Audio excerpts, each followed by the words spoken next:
A dopamina é um neurotransmissor, quer dizer, uma pequena molécula produzida pelo nosso cérebro e que atua como uma mensageira química entre os neurônios.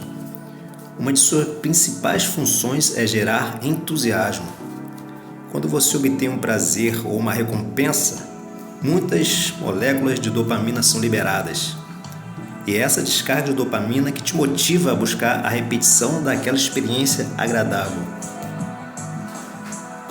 Ela não é exatamente a molécula do prazer, mas sim da excitação. Isso fica claro com relação ao sexo.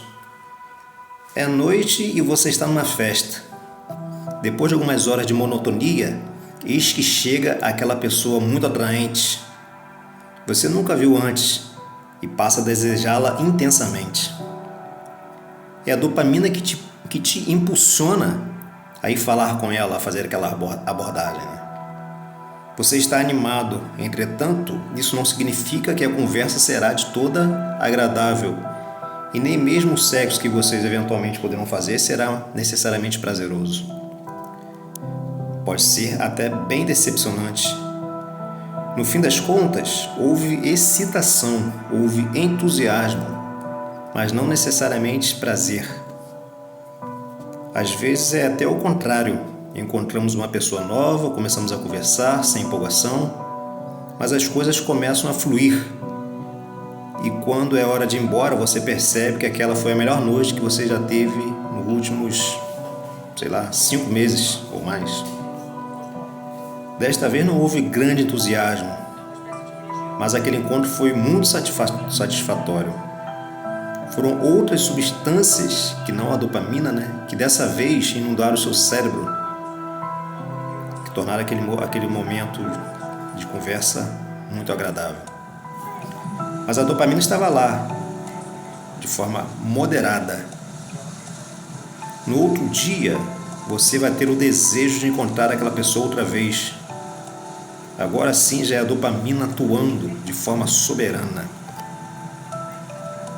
Quer dizer, quando você vive um momento de forma agradável, outras moléculas, outras substâncias, outros neurotransmissores que estão atuando no seu cérebro, como a serotonina, oxitocina, própria endocabinoides, endorfinas e tudo mais. Mas quando se trata de excitação e empolgação, é essencialmente a dopamina. Na noite anterior, você apenas curtiu a companhia daquela pessoa.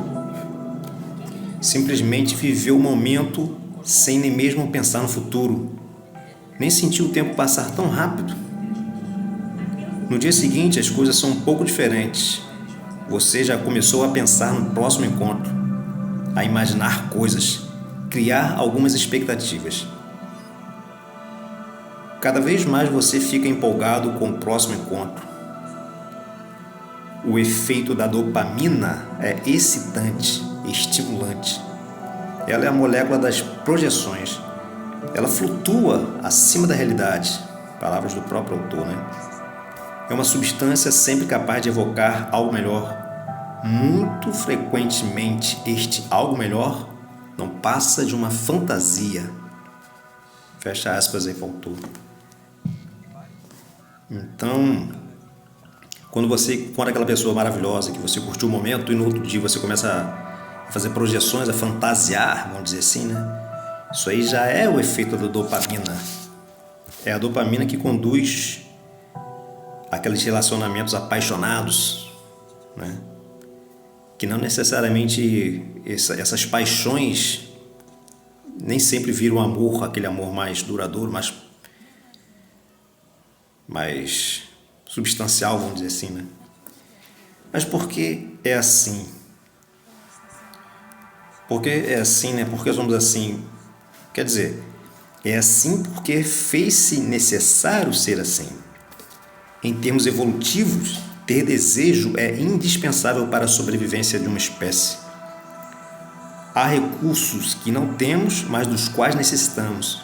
E é a dopamina, originalmente, que atua para criar o desejo por estas coisas fundamentais. Aqueles animais que não tiveram motivação para correr atrás da presa ou aquela presa que não teve motivação para fugir do predador, ou para encontrar um lugar com uma boa pastagem para comer? Enfim, aqueles indivíduos que não tiveram motivação para nada, não sobreviveram. Se ante a oportunidade de fecundar uma fêmea em período fértil, você se encontrou tão sem empolgação a ponto de virar para o lado e dormir, certamente outro macho mais excitado irá fecundar a fêmea, que engravidará e dará luz a um descendente daquele macho que teve mais empolgação. E a sua linhagem, se você continuar tão sem motivação, certamente será extinta. Agora abre aspas, palavra do próprio autor do livro, autores, né? O desejo flui de uma parte evolutivamente antiga do cérebro, chamada de área tegmental ventral. Situa-se bem no fundo do crânio e é rica em dopamina. Fecha aspas. O circuito dopaminérgico evoluiu para promover comportamentos que propiciam a sobrevivência e a reprodução. Ou, dizendo de forma mais clara e direta, para nos ajudar a obter comida, sexo e a vencer competições contra adversários e inimigos. Imagine que você nunca fica suficientemente excitado para fazer uma abordagem ao sexo oposto, ou que nunca fica empolgado o suficiente para ligar no próximo dia. Deste modo, suas chances de fazer sexo e deixar descendentes caem drasticamente. O circuito dopaminérgico não é ativado apenas por necessidades orgânicas, mas por estímulos diversos, como os estímulos visuais, ainda que imagens meramente imaginadas. Assim, mesmo sem fome, somos tentados a comer aquele sedutor pedaço de bolo de chocolate à nossa frente. Ora, abre aspas para o autor, por natureza, o objetivo da dopamina é sempre adquirir mais de tudo para assegurar o futuro. Fecha aspas. Como se ela nos recomendasse: vá em frente, coma mais um pedaço desse bolo. E você come o terceiro ou quarto pedaço daquele bolo. Na realidade, mesmo estando sem fome, rapidamente você acaba comendo todo o bolo. É que em tempos difíceis, penso aqui no tempo das cavernas, na pré-história, né? Aquele sujeito que pôde comer mais, que foi mais guloso, diríamos, é aquele mesmo indivíduo que terá mais energia para gastar no dia seguinte, ou nos próximos dias, que poderão ser dias mais difíceis, em que não haverão nada para comer. É aqueles que comeram apenas um pedacinho, que ficaram com fome, são os mesmos que poderão não ter energia o suficiente para sobreviver mais alguns dias na savana ingrata. Quando pensamos nas condições de vida de nossos antepassados, entendemos o importante papel da dopamina para a nossa sobrevivência. Ocorre que não estamos mais na pré-história e mesmo assim não podemos abandonar nossos instintos ancestrais e fundamentais, né? E os jogos, né? Aqueles jogos de videogame, jogos online, onde entram nessa história. Situações que envolvem surpresas positivas podem ser viciantes. É o que ocorre, por exemplo, quando jogamos videogame. No mundo dos jogos, podemos explorar ambientes exóticos, cenários que mudam o tempo todo e uma realidade cheia de possibilidades. Temos sempre alguma missão para realizar e recompensas para conseguir. Abre aspas, autor. Para manter os progressos em primeiro plano na mente do jogador, a tela exibe a pontuação acumulada ou as barras de progressão. Assim, ele nunca esquece que precisa buscar mais. Fecha aspas. Toda vez que você sente entusiasmo no jogo, é porque houve uma descarga acentuada de dopamina no seu cérebro. Os projetistas de jogos e programadores conhecem os macetes para ativar a dopamina na sua cabeça. Há diversas formas de aprisionar, entre aspas, as pessoas nos jogos.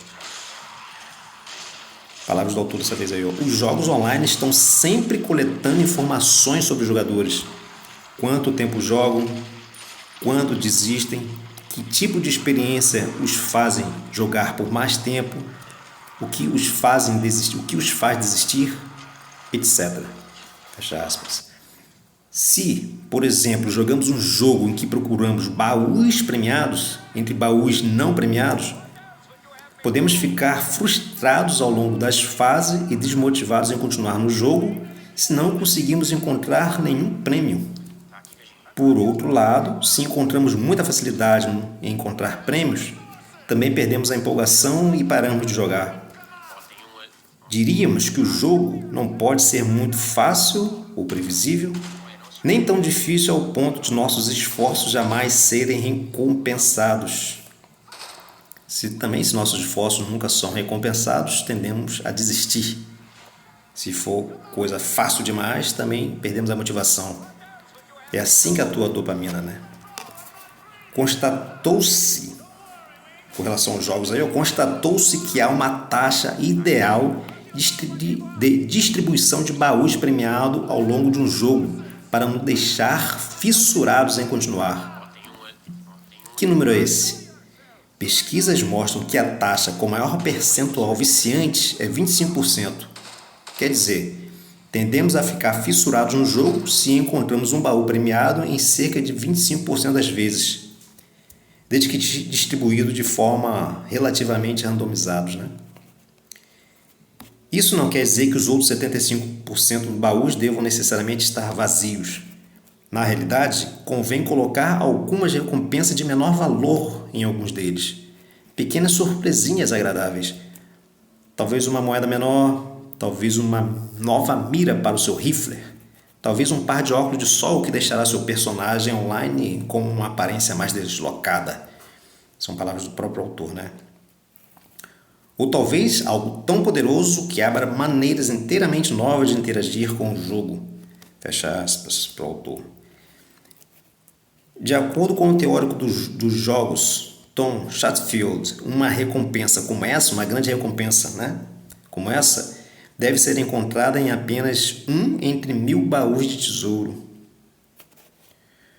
Jogos online em que você interage com pessoas reais, ainda que o faça por meio de tais, tem mais outros elementos viciantes que não apenas a estimulação da dopamina. Nos jogos online lá onde você compartilha o jogo com outros jogadores reais, né? Outras moléculas atuam, que não a dopamina, por isso tem uma capacidade viciante ainda maior. Bom, esse é o vídeo aí, gostaria que vocês se inscrevessem e dessem o like. Esse livro é um livro que me chegou por acaso às mãos, né? Eu estava procurando, fui no site da Amazon para procurar um livro chamado Depois da Virtude, de Alasdair MacIntyre, alguma coisa assim, que é um livro de filosofia. E lá pesquisando sobre esse livro aí, tentando ver preços, disponibilidade, esse tipo de coisa toda, me apareceu como sugestão esse da dopamina aí. É claro que o algoritmo da Amazon acertou na mosca, é um livro que eu gostei. Na verdade, estou quase no final do livro, terminando já ele. Tem muita coisa interessante ali, tem uma parte que fala sobre política, a relação entre a dopamina e o cérebro de um modo geral, e nossos posicionamentos políticos.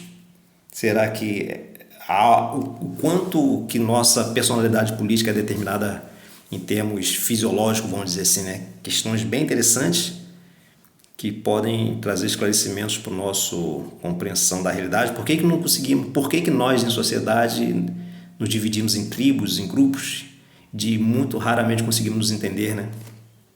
Esse é um tema bem interessante também. Evidentemente aqui tem tudo a ver com filosofia esse assunto. As neurociências, a filosofia, a política, todas elas estão imbricadas, né? Mas se vocês gostaram do texto e pretenderem que eu fale aqui sobre a questão política e a dopamina, ficaria muito satisfeito. Quer dizer, independentemente se coisa aí do desenrolar desse vídeo. Manobra, passando pela porta alfa. Confirme a área de manobra livre. Maverick, controle de manobra. Área de manobra confirmada. Eu não vejo nenhum evento agendado para o senhor. Mas eu vou assim mesmo. Legal. Ajustando o tempo pro alvo.